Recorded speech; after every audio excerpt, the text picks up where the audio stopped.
Martedì 18 luglio, San Calogero, è il 199esimo giorno dall'inizio dell'anno, ne mancano 166 al termine. Il sole sorge alle 5.39 e tramonta alle 20.54. La luna si leva alle 5.51 e tramonta alle 21.48.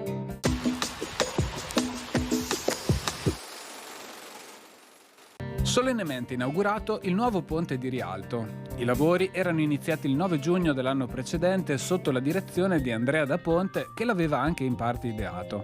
Si ricorda che nel 1554 avevano presentato progetti per il ponte Michelangelo Buonarroti, Andrea Palladio, il Vignola, Sansovino, Vincenzo Scamozzi e Alvise Baldù, ossia i più celebri architetti del tempo.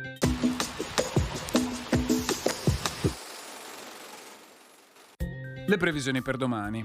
Giornata nel complesso variabile, a tratti instabile, con spazi di sereno prevalenti in pianura ma con tendenza ad aumento della nuvolosità cumuliforme dal tardo pomeriggio sera.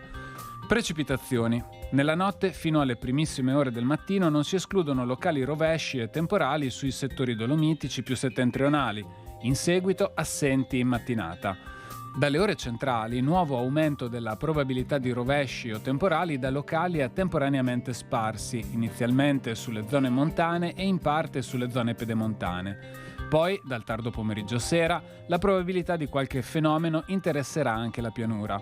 Temperature minime, stazionarie o in locale diminuzione, massime senza notevoli variazioni, salvo locali diminuzioni sulle zone montane.